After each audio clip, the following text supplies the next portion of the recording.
All right, what's up, everybody? Just coming to you from my little spot on the water. Wanted to do the follow up. This is part two of the life jacket intervention that we did this morning up in Northern Virginia. And I've safely made it back to my little happy place here on the Rappahannock. And I'm just delighted to say and be able to tell you guys that this lady's on the way to treatment today. Right now, she's in an airplane headed to West Palm Beach, Florida. She's going to go down to a program called the Hanley Center, part of Origins Behavioral Health.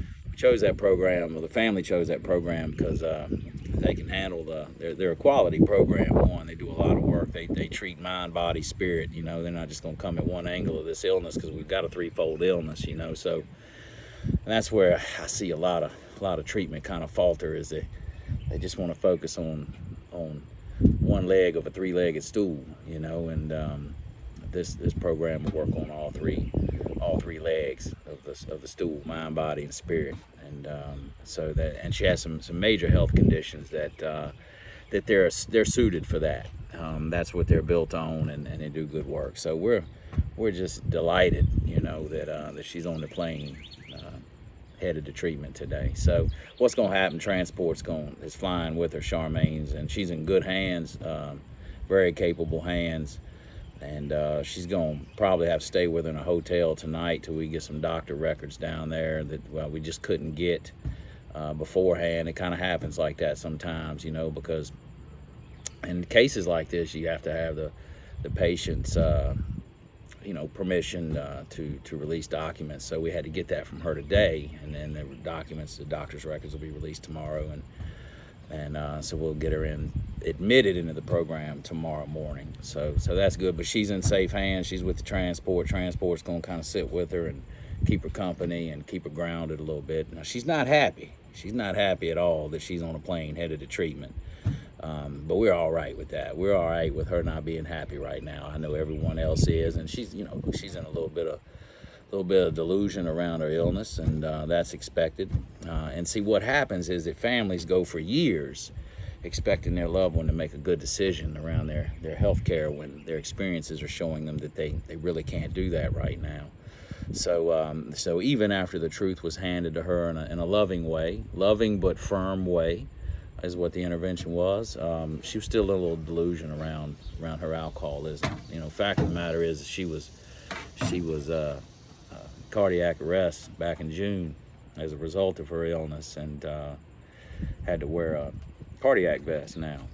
And she was talking about how well she was, and it's just as obvious that she wasn't. So how this went down is we had planned. The employer had asked her to come into the office today for a meeting, and we had the family out back. And when she came into the office, Charmaine and I came in and introduced ourselves and sat down and talked with her for a little bit and explained to her what was going on and what we were seeing and what the family was seeing, and that we had some family members and friends that had come from a long ways to tell her some things. So we had an opportunity, Charmaine and I did, to kind of settle her down prep her before we brought the family in.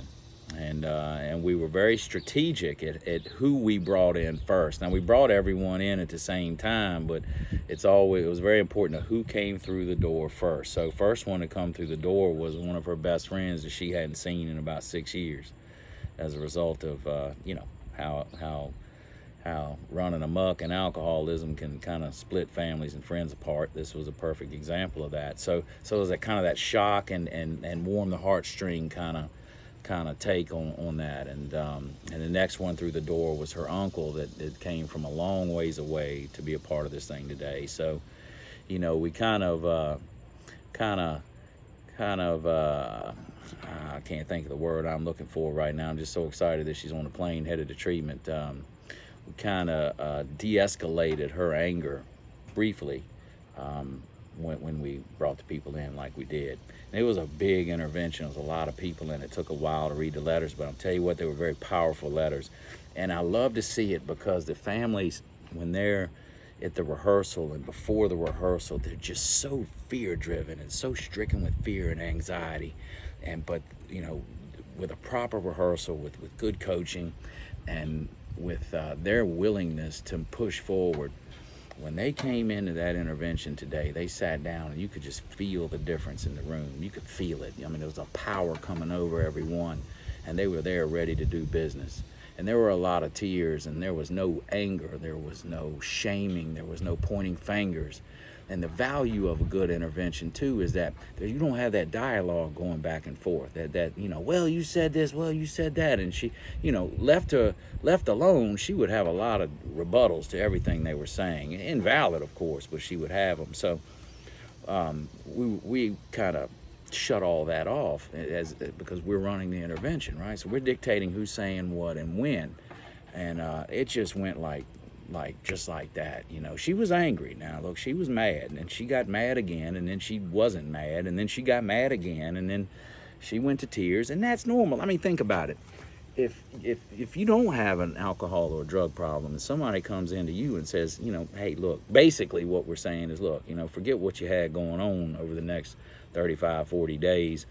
You're gonna get on a plane with a stranger and completely uproot your life. You be a little upset about that. Yeah, well, I mean, that's normal, right? So we expect that, and I understand that. But we had some strong boundaries too. We had a family who was ready to play hardball, and an employer too. The employer was like, look, I'm willing to support you. And this is great when you have the employer that's willing to do this. It's always a home run when we got the employer on board and the employer's ready to be a part of this thing. And what a great employer too. I mean, her heart was fully into this deal and really just wanted the best for her. And look, we're not here to force you to go to treatment, and we make that clear. Like, we're not here to force you. We can't force you. I don't have any handcuffs on me. We don't do that. And the family is telling her, say, look, we're not here to make you go to treatment. We're only simply saying what we will not allow. And look, we had the danger, a child that was being affected by this thing. And so we made sure that she was safe, made sure that she's going to be safe, made sure that she's going to get the help that she needs as a child growing up in a household with addiction and alcoholism.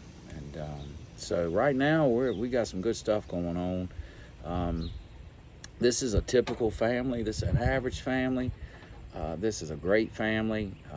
All the families that I work with seem to just be really great people, and they just had enough, and they're ready to follow directions. And now their life is completely changed, all of them. There's some hope out here. Now, that's not saying, that this is going to be an A1 home run and this girl's going to have sobriety mirror. There's still a lot of work to do, but we're going to keep you updated on that. Listen, if you like these videos, please share them. I'm getting a lot of good feedback about how it's helpful to people, and that people need to know about it. And when the families that are part of this intervention, when I tell them what I'm doing, they love all the prayers y'all are sending their way, and it helps. It works. Prayer helps. And so if you like this, and pass it along, share it, like it. We're on YouTube. If you do that, subscribe, whatever you got to do, like it, click it, share it, whatever. And I'm going to back out for this evening. I'm going to eat some crab, and I'm going to sit by the water and enjoy this day. Thank you.